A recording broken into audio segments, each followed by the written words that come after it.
seat. We will get started this afternoon so we can stay nice and on time. Welcome to the Royal Press Club of Queensland. My name is Stacey Wordsworth and I'm President of the club. As always, it's wonderful to see people from right across agribusiness and the industry in the room today. I begin today by acknowledging the traditional custodians of the land on which we meet and pay respects to their elders past and present, and I extend that respect to Aboriginal and Torres Strait Islander peoples here today.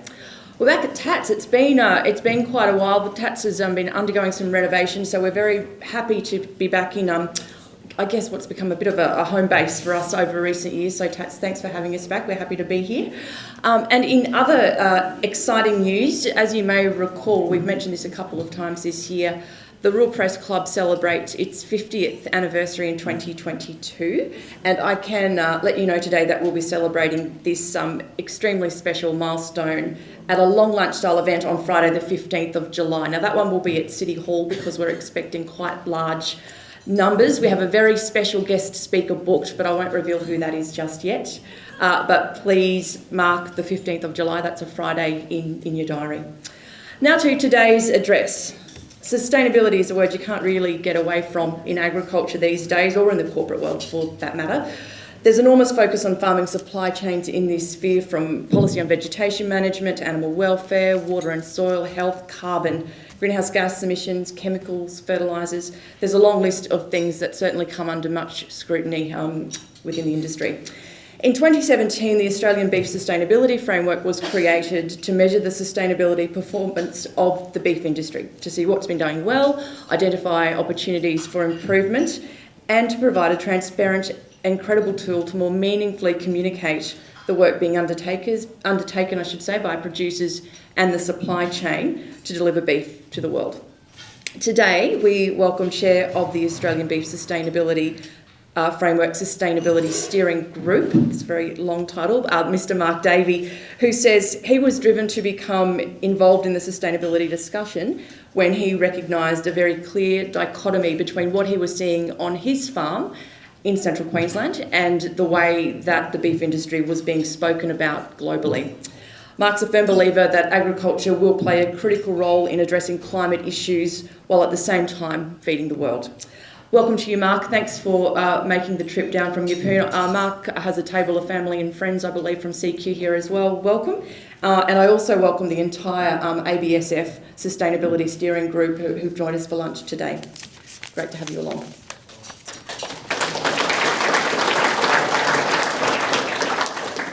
As always, we must sincerely thank our home paddock sponsors, McCullough Robertson Lawyers, Collier's Agribusiness and Australian Retirement Trust. Now, as you will see, there's some new branding that is here today. Sun Super is now Australian Retirement Trust, so new banners, it's all looking very good, and congratulations to the team at ART on a successful merge. If you're tweeting today, you can use the hashtag RPC Sustainability, but for now, enjoy your lunch. I should make a note on lunch. There has been some miscommunication and there's no beef on the menu today. If you take a look, it's Peking duck, which I'm sure will be delicious, but don't judge us. There's been an error, but enjoy your Peking duck and we'll be back soon. Thank you.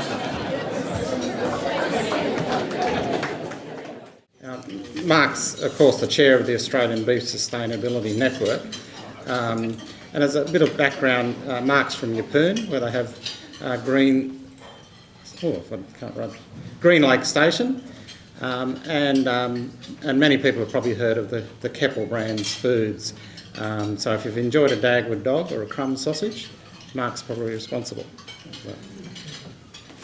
And very exciting for Keppel Brand Foods is in the process of potentially building a new factory to tap into the value-added beef market, particularly in a product similar to a nugget or a beef nugget, which is about a $16 billion market in Southeast Asia, just to put it in perspective.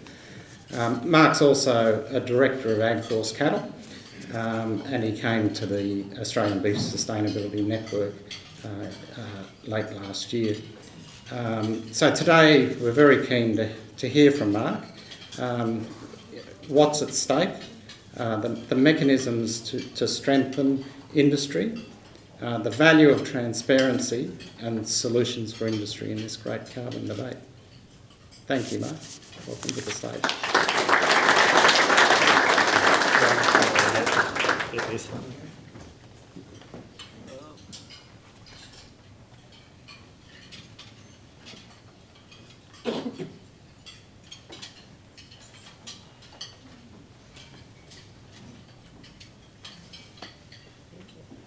Action. Is there a clicker to move across slides, or no one told me? Thank you.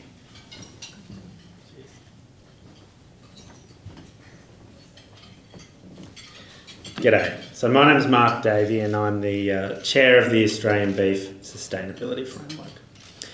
I wanted to begin today by acknowledging the Aboriginal and Torres Strait Islander people on the land which we meet today, and that's the Turrbal people, and acknowledge any Aboriginal and Torres Strait Islander people in the room. And I want to talk a little bit about the Dreamtime.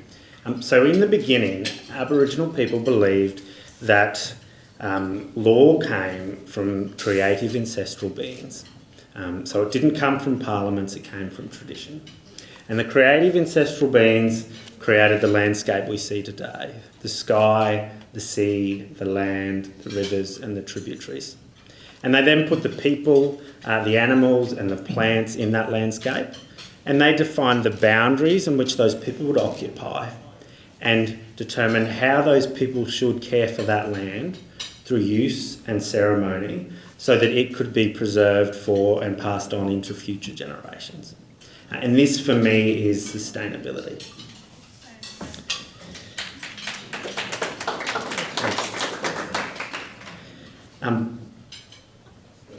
So the aim today is to run through some of these, and I'll just learn how this works straight up. So that's great.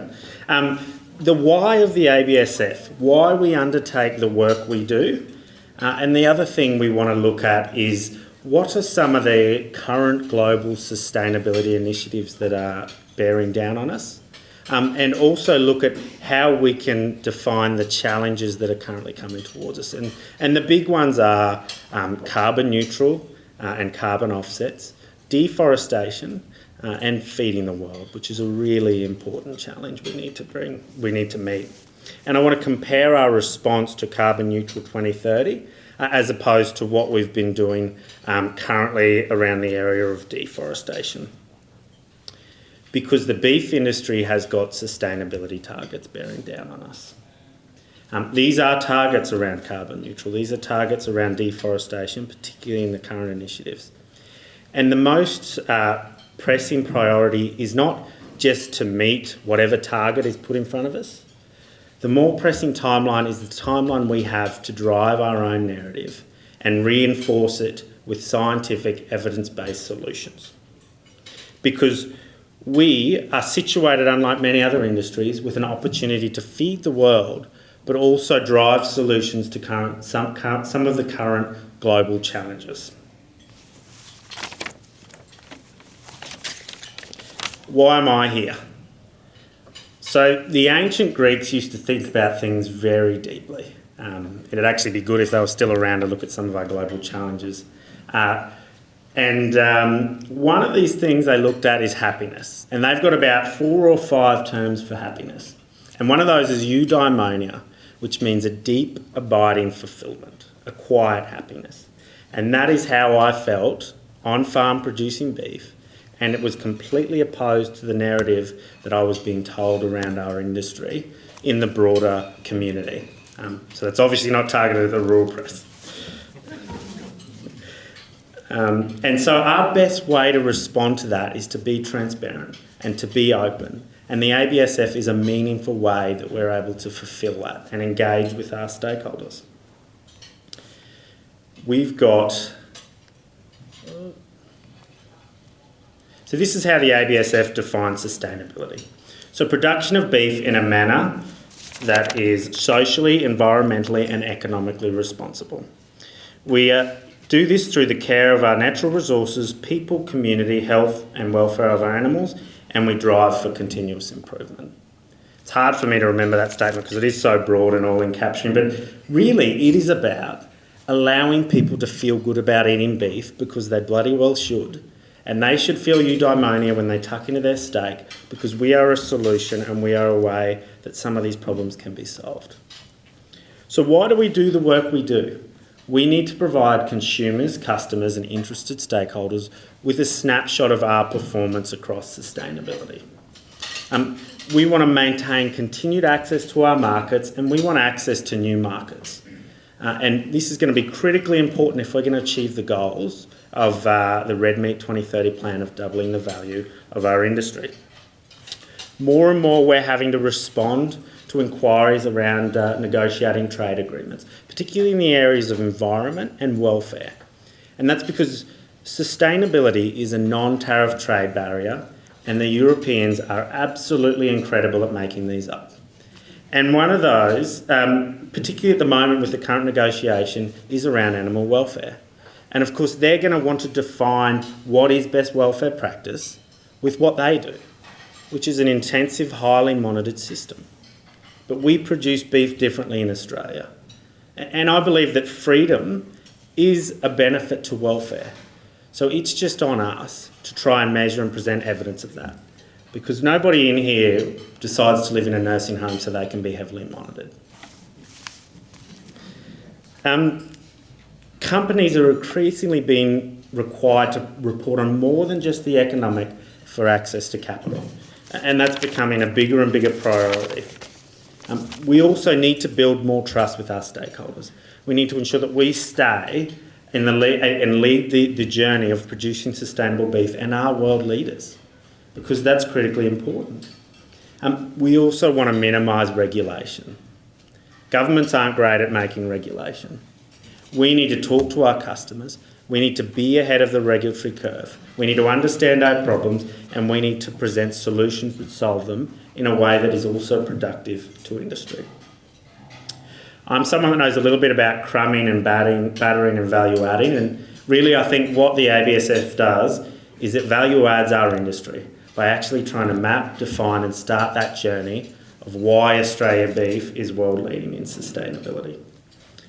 And if we look at these drivers, they're all interrelated. Your relationship with their customer, their needs, the level of trust they have, drives market access. It drives regulation. It drives access to capital. So for us to really move the needle, we need to talk to the customer to change what comes next.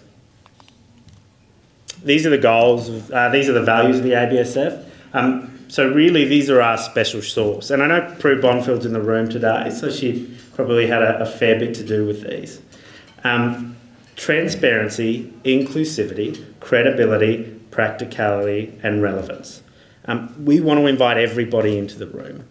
We want to have a meaningful conversation, even if they're opponents of industry, because that gives us an opportunity, if we do it in an open and transparent way, we can call out behaviour that is against us that isn't open and transparent.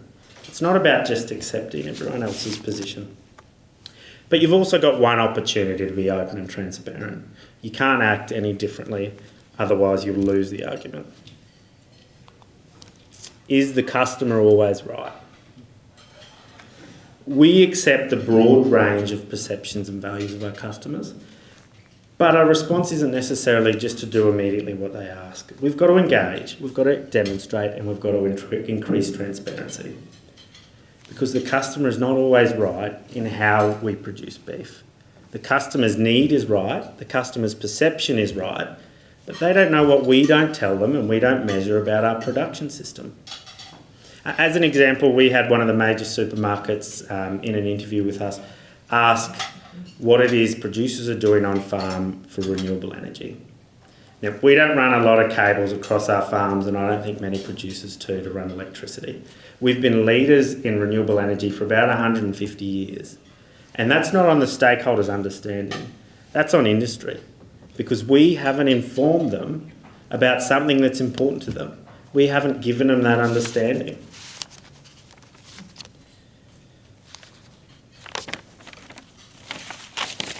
So what are the current global sustainability initiatives bearing down on us? UN have got a deforestation-free sustainability goal, and that's backdated. We've got GRSB goals. We've got the Task Force for Climate-Related Disclosures. We've got the Task Force for Nature-Based Disclosures. So these are things you mightn't know much about, but somewhere in a room in the world and late at night people are meeting and they're defining what are the critical financial disclosure mechanisms that all of a sudden publicly listed companies, all the banks, all of the supermarkets will have to align to. And what do these things have in common? They've all got a regulation or a market access requirement. They've got a definition and they've got a lot of lobbying. What I'm fast discovering is that it's not so much the regulation that's the thing that'll really hurt you, it's the definition. Because deforestation isn't determined by knocking down a tree, it's determined by the person that defines what a forest is. And the person that can lobby and influence that is the person that can put a better case together and get the change into these global systems that will actually deliver good for the environment. So what are our challenges? Marcus Aurelius was a Roman emperor about 1850 years ago, and he wrote a book of his life philosophies to himself called Meditations. And one of these was that the obstacle is the way. The impediment to action advances action. The obstacle becomes the way forward. What stands in the way becomes the way.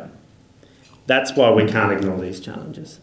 That's why we have to go to where they're defined and we have to put our case together with science. So obviously we've got carbon neutral 2030, deforestation and feeding the world. Our industry set a goal in 2017, well ahead of anybody else, to have no net zero emissions by 2030. Completely ambitious. We committed to it. We defined a problem, we defined our obstacle, now we've put solutions in place and we're conducting the research to solve it. And what we're seeing is that the research we've done and the path and the work areas that MLA are putting forward is now being fed back to us by other groups. Because we've done the work and presented a solution, it's defining the regulation or where, say, state and federal governments are looking to do things in a mission, we're setting that agenda. So these are some of the work areas. Obviously critically important is leadership building and how we're going to set policy based on science and evidence. And I'm just going to run through these quickly as to where they will then link into our other big challenge, vegetation management. Because that's where we haven't defined what it is our solution is and what it is our policy is. So when we come to GHG emissions avoidance, obviously how we deal with vegetation will make a role on that. The other big one is how we manage shrubs and weeds and things like carbon storage and keeping a landscape regenerating. Vegetation will form a critical role in how we meet the CN 2030 goal. And I don't think Jason Strong wants to set vegetation policy for the industry. We need to be doing this. The other big one, integrated systems management. Are we measuring and accounting for things in the right way now? How do we need to advance that? Because in a lot of these challenges, global challenges, we need to be like builders. We need to measure twice and cut once. If we make broad changes to how our society operates without first having the right metric or accounting system for things like carbon and things like methane, we're going to drive unintended consequences. So in the last 2 weeks, there's been probably about 9 hours of my time in Zoom meetings with the Queensland Government on their low emissions agriculture strategy. And what I see from that initiative is MLA has driven the narrative on emissions reduction activities. But when it comes to offsets, we haven't presented a solution, so it's not been incorporated.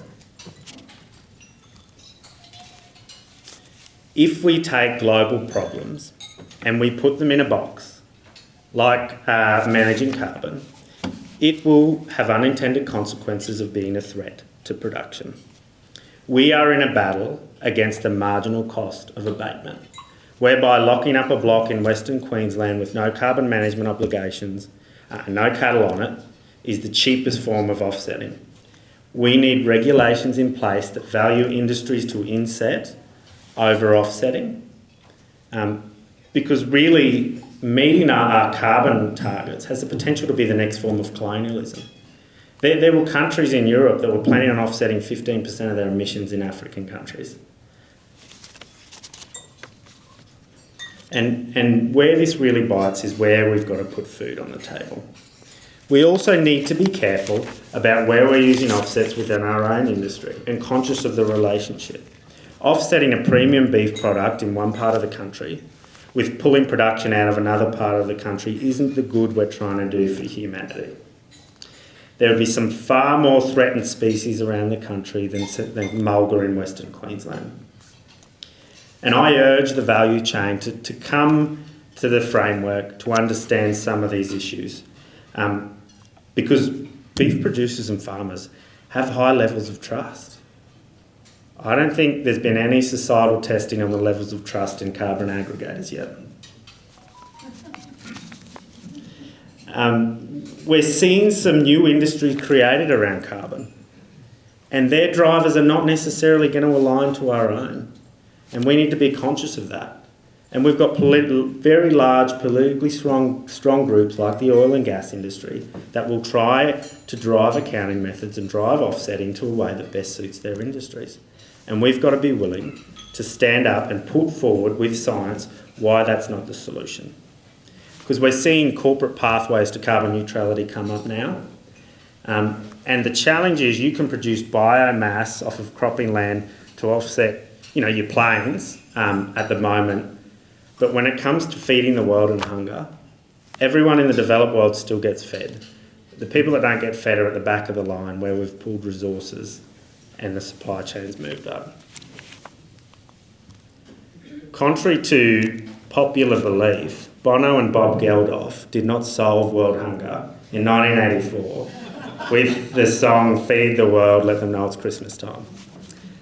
Oxfam did some great reporting around the risk of reforestation increasing the cost of food in the developing world by up to 80%. We've seen some policy, and I'll just grab some water.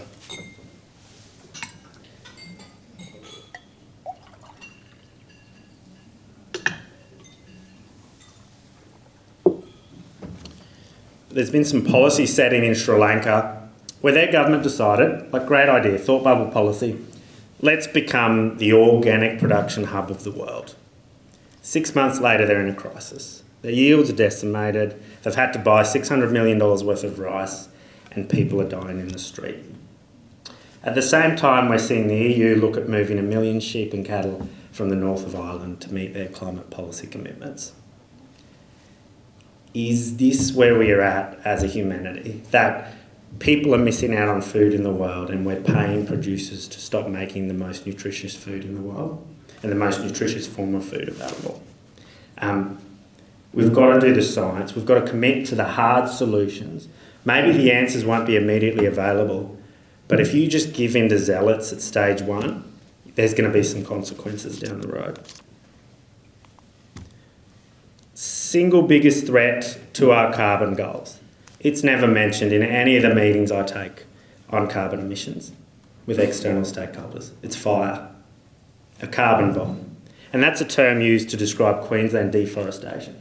But a carbon bomb is 700 million tonnes of CO2. And that's what the 2019 bushfires spewed into the atmosphere, along with obviously a lot of wildlife that it killed. We've got a solution to this. Productive agriculture in the landscape, managing fuel loads, is how we can mitigate that risk for our governments. Because 700 million tonnes is a little bit more than our actual carbon emissions. So if we're in 2049, are we going to go and buy credits from somewhere else to meet our obligations? We need to look at how we can embrace and go into that Dreamtime story I started with. Indigenous burning in national parks. We can help protect wildlife. We can remove fuel. Because we have introduced species into our environment that are thickening our landscape. And if we can mitigate that, we can save wildlife. And we can help to reduce risks to neighbouring properties as well.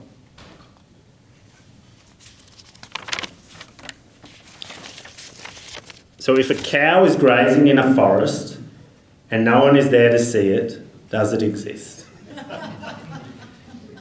This goes to the core of the Australian beef industry's challenge. We produce beef in a forest. That's a solution. That's how we can help the environment. But it's become our biggest challenge because of how we're defining a forest in these global sustainability initiatives. And a lot of them rely on a definition of 20% canopy cover, 2 metres height. Our landscape, quality matters in it. There are different bioregions. There is grassland. There are plenty of grassland species that are endangered. There are plenty of woodland species that are endangered. And if we put a requirement that no one can ever touch the landscape again, including management and removal of weeds, or maintaining it in a productive state so that the producers in the landscape can afford to manage things like pests and wild dogs that provide a threat to wildlife, we're going to really lose the E in sustainability. We're going to lose the environment. So, two recent stories. Does Queensland and Australia have a deforestation problem? Does anyone want to answer that? We actually have a tree problem. Very good. Exactly. We've got a growing landscape. So a lot of these two articles came from the SLATS report, which is obviously a bit of a contentious report. What wasn't widely reported this year is they changed their methodology from 20% canopy cover down to capturing 10% canopy cover. So what that means is you are possibly increasing your catchment, and you are saying that deforestation could be a block of land, a hectare of land with 10% lantana on it, and that was removed. And if you run an endangered biomap over it, you can then say that producers have cleared and removed koalas from the landscape. The ABC have put up a photo of 1965 in the Arcadia Valley versus somewhere else today. In 1965, someone drew that block in a ballot and they were told they had to take the trees off it by the government to keep it. We need to get to a stable regulatory state. We're clearing trees right now west of Rockhampton. We're clearing lantana, we're clearing rubber vines, and we will be put on the SLATS report because of it. We turned our part of the country into a hotspot about 4 years ago because we cleared 2,000 hectares of ex-plantation timber that had been decimated by a cyclone. It was previously an open blue gum, red gum plain with black speargrass, and those species came back. And the emus came back, and the bustards came back, and the finches came back, and the animals that would have lived there beforehand, before that environment was there. But it was put up, and that was an immense cost to our family, but it was put up that we were deforesting. And that's why this is such a personal issue to producers. And the challenge will be if we're regulated on definitions that don't exist in the science of the bioregion, the environment will lose out. Australia doesn't have a deforestation problem. We've had more net increase of forest from 2010 to 2020 than what the Europeans did. We've got a regrowth problem. And SLATS doesn't measure regrowth, it doesn't measure reed clearing, it doesn't measure fence lines. Currently we're just using crude measurement with no quality from a satellite. So do we have a clearing problem? We've got a regulation problem. Spikes in clearing occur before regulations come into play. And I've talked to many producers that will take you through their paddock and say, I wish I had more trees here. I wish I had more shade. But the person that didn't manage and remove those trees is the person that lost their productive asset when another regulatory change came through. So, it's a bit like training a dog. We're kind of creating these negative loops with, incentive and reward, and when really we need to get to a stable environment and we need to get to a partisan environment.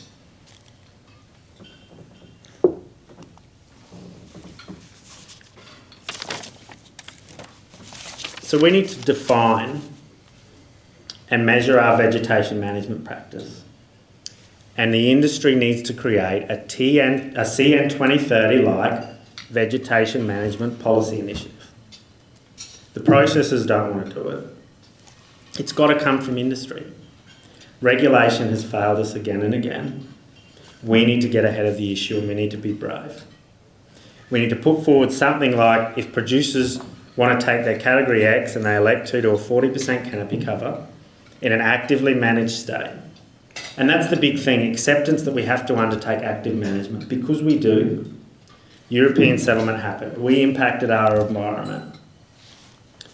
We can generate better environmental outcomes by being able to do that. And the vegetation and the biodiversity credits could help produce extra income for producers. Or they could use that additional forest they've made to unlock some of the forest that's been taken away from them and move it in a highly forested but productive state. The revenue streams will also help to offset some of the increased costs of management, because in some of these broadacre spaces, 2 bulldozers and a chain is a lot more economic than 1.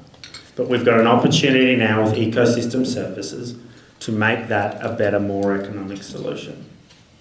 And there are some producers in these conversations that would be happy to go back to 80% canopy cover. High trees, 80-metre trees, what's going to be better for the environment? What we're currently generating or that? We need to measure, report and engage with our customers and stakeholders on vegetation, because we can produce beef in a forest. A forest that is thickening, that we can selectively manage in a productive way, that will maintain a regenerating state and sequester more carbon. Last year we did a materiality review. What is really influential to our stakeholders? When we did that exercise 3 years earlier, biodiversity wasn't even mentioned. Now it's one of the most influential issues. We have got to lean into biodiversity, because it's not measured from a satellite, because it's measured on the ground. And what happens on the ground doesn't lie. The Biodiversity Stewardship Program put together by David Littleproud is a great step in this process, and we really need to build on it and lean into it. And there's a research paper there which doesn't get much coverage from Bill Ellis at UQ. And it looked at the role of scattered trees in koala populations and how they use them. Because we produce and have services that help koalas. We manage fire risk, we manage pests. We get rid of wild dogs.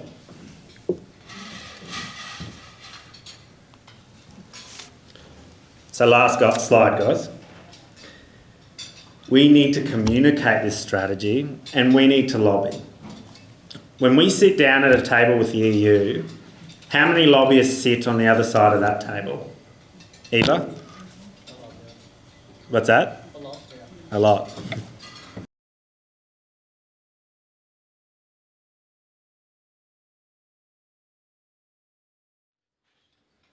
We need to operate like an NGO. And the CN 2030 commitment is an example where we did this. And we're winning hearts and minds with it. There's a lot of work to come, and not all the solutions are there yet, but we're undertaking the work. We've defined a goal, and we need to do it again for vegetation management, because we've got to change that conversation. Cattle Australia is going to be our new boat as producers, and how effective it will be will depend on the producers that engage and get involved in it. And grass-fed beef production will be the sleeping giant of Australian agricultural advocacy. We're seeing AgForce and Queensland producers give up a lot in this process to make this happen, because we need a clean, transparent, clear industry body. The other thing we need to do is better fund these whole of industry marketing exercises. These are the solutions that lift all boats. A $5 levy is about 0.2% of a beef. The levy needs to go to $15, because there is a lot at stake and we need to start to properly fund it. So most importantly, we need to be optimistic, solutions focused. We have the moral high ground. We are the solution to our opponents' problems. They just don't know it yet. When I was in the carbon emissions meeting, there was a person there from the Wildlife Society, and they're obviously very vocal at the start around slats and trees. But when we move the conversation to other aspects, we find ourselves in the same position. We can't give up on people just because we don't agree with them on one thing. They mightn't understand us yet. Lastly, we must never give up a beast to climate policy. We must use scientific evidence. We must support the role of the ruminant animal in meeting global challenges and preserving our environment and feeding the world, because that's what we do. Thanks. Time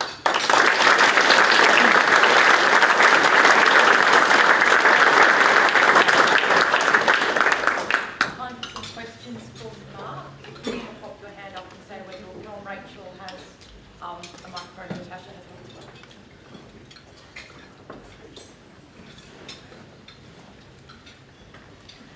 Mark, can I just say, you just spoke to my heart so well today. Thank you so much. My name's Margie Milgate. I actually more work in the fruit and vegetable industry, but I've got a connection with RCS and I'm involved in Healthy Soils Australia, and a whole lot of these things that are just meshing together really well.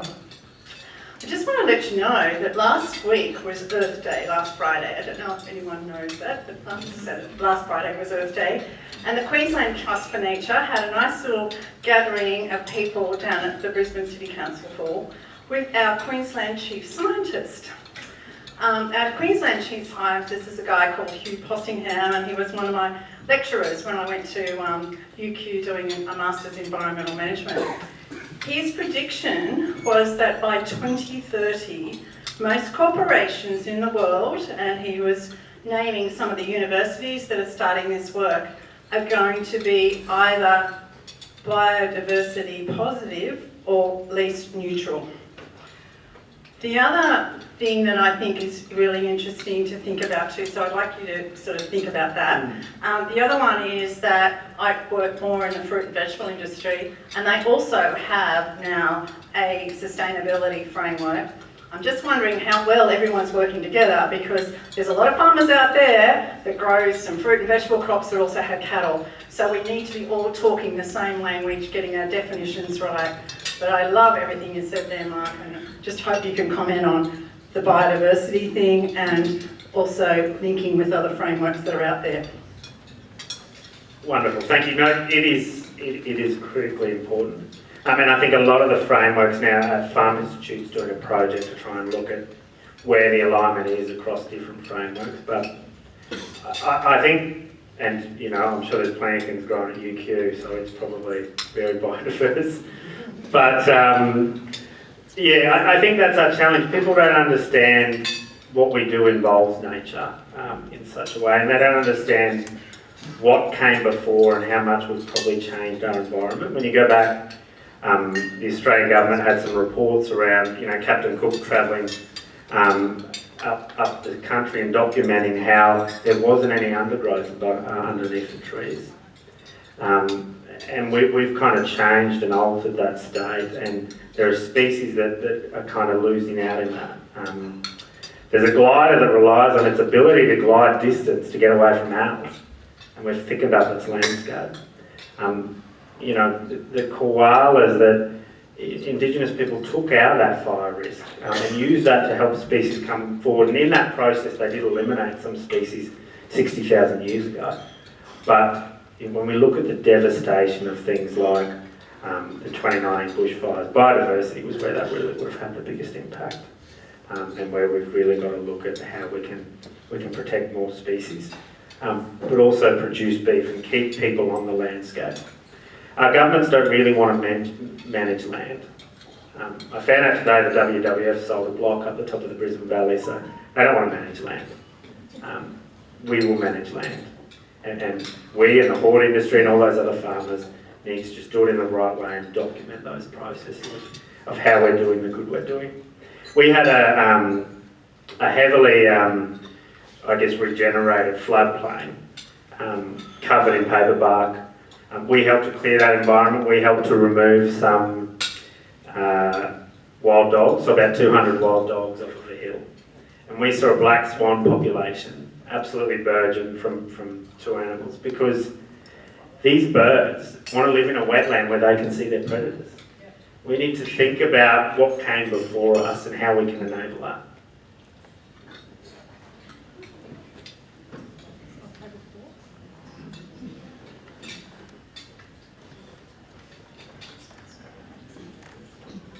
You knew one was coming, Mark, I'm sure. Just thinking, I know the first day I sat at that committee meeting, I had a big vision for what it looked like. And for me personally, it was about stamping sustainability on Australian beef production and processing to end user. Is that still a dream of the committee? And how do we get there? I know that it was always a fight to bring everyone along with us, and that probably shouldn't be the case, hopefully as much now. But there are people out there looking for sustainably produced leather goods, beef, sheep, wool, whatever it is. Are we keeping up with the demand from consumers and where corporates are sort of getting to? And if we're not, how do we throw that big kite in the wind and see where it lands? Stamping Australian beef as sustainable. Yeah, absolutely. That's our focus, and I'm leaning into the deforestation piece and trying to get action on that, because that is the conversation that increasingly comes up. And global multinationals will make a decision based on the feedback they get from their customers, and then they will try and apply that all over the world. And we had a case where one multinational was trying to do it in their supply chain here, down to a postcode level. So if one tree falls in a postcode, and we've got very big postcodes in Australia, all those cattle are wiped out of supply. So we're trying to fix it and really try and help inform that conversation. BSI are trying to currently put together a sustainable global certification. We had a meeting with them yesterday, and one of the comments was, for those issues that are already settled, like deforestation, that's just not going to be included. And the issue is you've got to say, but okay, so what is it? So what is deforestation? So how are you defining it? So is this a legal definition, or is this some kind of beyond legal definition? And that's what we're getting out of these initiatives. We're getting beyond legal regulation that's not defined. So absolutely, that's our goal, to do that whole of industry kind of branding. And I know a lot of companies like McDonald's require all of their supply chain to engage with us because they see the importance in it. And they're just trying to respond to customers. And we have to help educate those customers that there's a different way and that we are sustainable.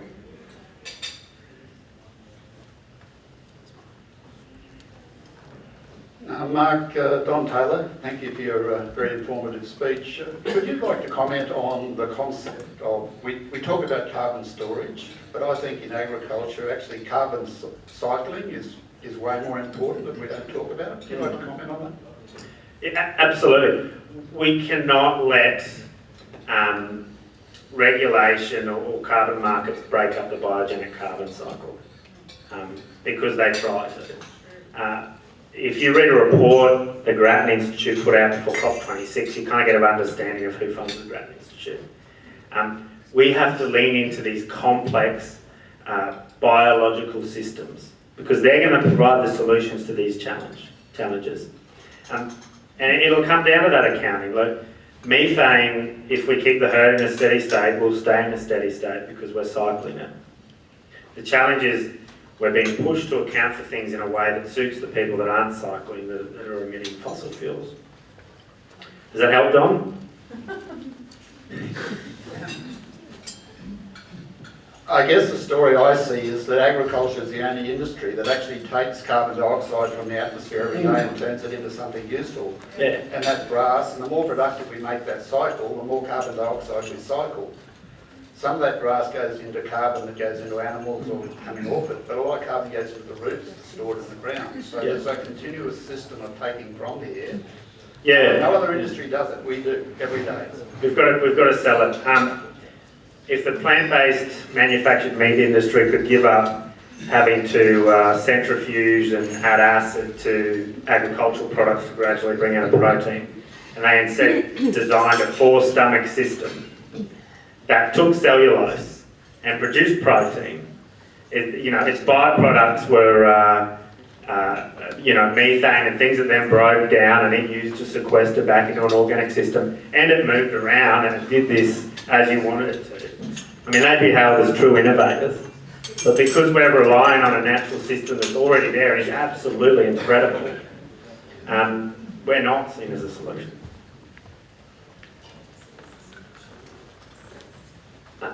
Hello, Mark. Thank you.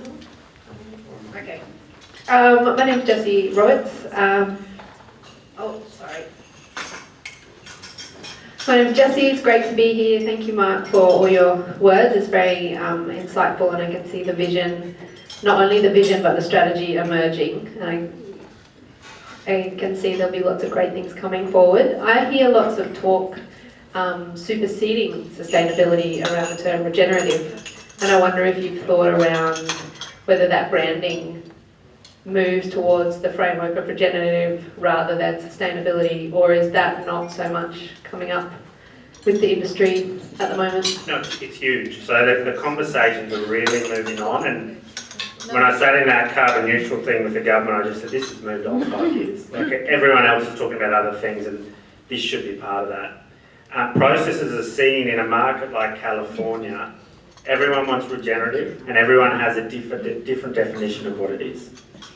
And regenerative is also a very polarising word, and I think Brad Witt's here from UQ, and he's doing some research into producer sentiment around it. Because one of the processors set their program up, told the producers what it would be called, and they said they didn't want to supply it because it was called regenerative. Because it's such a polarising word. When they saw the market premium, they soon changed their mind. On a couple of weeks ago, the main supplier to McDonald's, Fulton Marketing Group, put together a room of people from industry and processors in Rockhampton to look at how do we move to a regenerative beef product. How do we label or change this conversation, because it's becoming increasingly important to their customers. The challenge I think I see from that and some of the really ultra, I guess you'd call regenerative committed farmers out there is, you know, they're so focused on their rotations and their use of their fuel in the landscape, which is incredible, but those systems require background in, you know, and feedlot and cattle, so we need to get a regeneratively certified feedlot to take that right through, because in the south it might fit, but in the north of Australia, in some parts, it's kind of very hard to take everything to bullocks. And I think there's a way a feedlot can be regenerative. It's about how you're growing the crops that go into it. But whether the market will accept that will be a challenge. Mark, my name is Deborah Newell. I also studied under Hugh Possingham. I'm thinking of talking to him in the next few days. I was the person who started the business called Paddocks to Pallets to prove flavour. The idea if we have great flavour, whether it's in a mushroom or a truffle, well, if you have flavour, you don't have to produce so much of it. When I did Paddocks to Pallets, I engaged with producers right across Australia. One of those producers is a guy called Andrew Bell, who's down in the Millicent area of South Australia. And he sent me a wonderful piece called, you know, it's got the outline of a bovine, and it says underneath it, everything but the kitchen sink. So what I'm trying to say is we're talking beef. I'm talking bovine, ovine, whatever. That the number of products that the production and effort of these grazers, naturally grazing animals, previously accorded the title of nature's, gardeners. For all the women here who use collagen, well, don't if you don't like eating meat, okay? I would like to say that this is really the issue. This is an incredibly efficient service of growing animals that supply pharmaceuticals, tools, leathers. I think all of the vegans, if they take a plane to London, should stand up the whole way and not sit on the leather seat. So that's my reading on this, and I'm going to finish with one other thing. I'm sick to death of the methane debate, which is mainly from the cud chewing. Humans are also methane producers, And every one of us here in this room, unless you're a major athlete, has an average of expiring 500 litres of carbon dioxide a day. Okay? So you multiply that by 8+ billion and we're the elephant in the room. The thing about methane is it doesn't have a long half-life in the atmosphere. I think it's about 14 years. The thing that does have a huge half-life is nitrous oxide. Nitrous oxide was developed by a German scientist called Fritz Haber, and he had a partner in this. Now, Fritz Haber's other gas that he developed was called mustard gas, that wiped out so many people in the war. So, I know, okay. So I'm just pointing out that nitrous oxide is 310 times more warming than carbon dioxide. It's the byproduct of cereal production. So nobody mentions that. Thanks, Deb. That's very detailed. And on the leather seats, the crazy thing is, in the last couple of years, the price of leather and hides absolutely cratered. It's come back now because of all this push to vegan leather made from petrochemicals. So the idea that we're not using something that's there and we're throwing that out and somehow we're helping a problem, we've just got to try and get people to dig into things a little bit lower below the surface. Hi, my name's Eve McDonald-Madden. I'm part of the biodiversity from the University of Queensland, and I also did my PhD with Hugh Possingham. Yes. Is Hugh in the room? I know, infiltration, I don't know what's happening. No, so yeah, I'm from the School of Earth and Environmental Science, and one of the things I just wanted to maybe just raise was, you were mentioning a whole lot of perverse outcomes from things that happen, for example, devegetation being actually perverse because you're reinstating certain systems.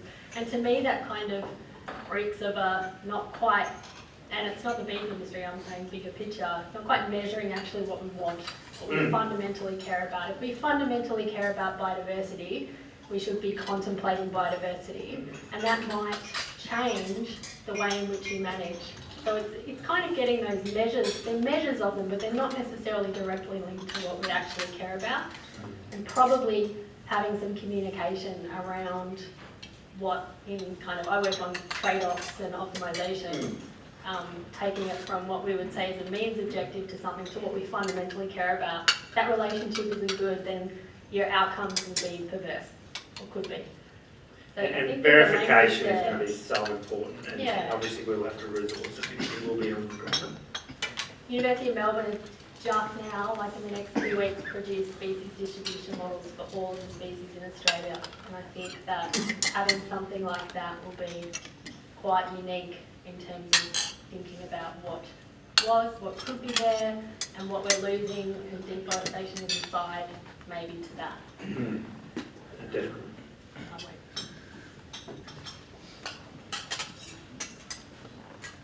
Thanks, I'm Brad, and I've never worked with Hugh Possingham, so not yet. I just wanted to say it wasn't me doing the work with the Regenerative Agriculture Sustainability Interface. It's actually Camille here, so if anyone's interested in having a chat with Camille about how it particularly produces this whole language around sustainability and regen, please come and have a chat to Camille. So thanks for that. Go on. G'day Mark, I'm Brody and I'm from the honours student from UQ as well. And I was just wondering whether, when you were talking about the carbon and the biodiversity goals and that sort of thing, do you think like regrowth or something like that is an opportunity to achieve that shade for cattle and that carbon and biodiversity at the same time potentially? Yeah, absolutely it is. The trending thing seems to be like silvio-forestry or whatever it is, but we don't need to go and plant the trees. They come back on their own. We just need to be able to manage them in a way that keeps us productive. So yeah, I absolutely agree with that. It's about how we can get to a state, and I have these conversations with someone from the the ABC recently for about 20 minutes, and then when I get to the point of, okay, so then you might have to remove or thin some trees, oh, well, that's deforesting. So unless if we can get people to accept that management requirement, and we're going to have to look at how we can get them there by creating something, by giving something up, but really we're getting something out of it, by getting that shade back where we want to. Awesome, thank you.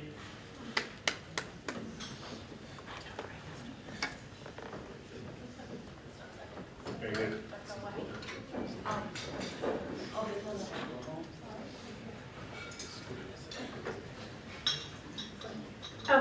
It's very interesting talk. I'm Aditi from AAM. I just was wondering, so like you've presented all these things that deforestation definition and stuff. So, but what's the next step then? So we need an ambitious goal that's going to take the conversation to quality, to those other places. Our industry is all going to have to come together, and we're going to have to make that. I'm not quite sure the origin of CN 2030, but someone really took a punt. We can't do that, but I think we need to put a timeline on it, and 12 months ago would have been great, so possibly in the next 6 months. I think we need to do that, and we need to be ambitious.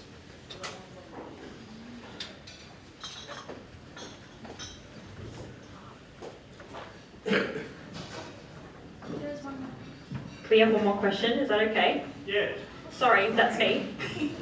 Hi, my name's Olivia. I'm from a communications agency working very closely with the agriculture sector. And we've talked a lot around sustainability and I guess the changing parameters on how we define sustainability.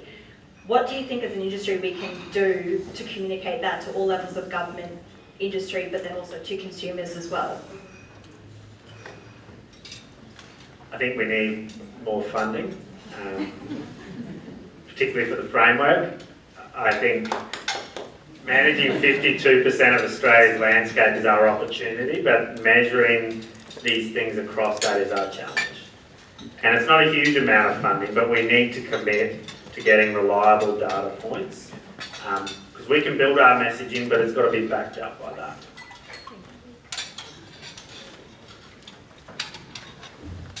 Hi everyone, Fran Becker from Hamilton Lock and Vice President of the Rural Press Club of Queensland.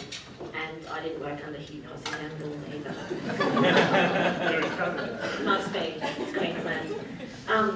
Mark, thank you for that terrific presentation and discussion today. Clearly by the number of questions, I think you really opened up a big conversation. And really my take on it is that as an industry we have a big call to arms and a really big issue to deal with, from carbon neutral 2030, deforestation, feeding the world, and there's a lot of action items for us to also look at as an industry. So thank you for your time and thank you for your presentation. We will circulate, I know some of the slides are a little bit hard to see, we'll change some of the colouring and make sure that's available to all of you today on our RPC website. But thank you, and here we go, globally state line and the Rural Press Club tie, so thank you.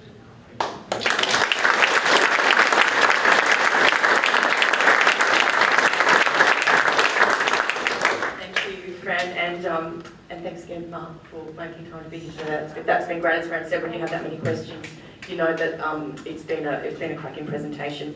As always, thank you to Rachel and the team at the SAS Group for their event management support again today. Thank you to our friends at TATS for having us back, and as I said earlier, we're really happy to be here.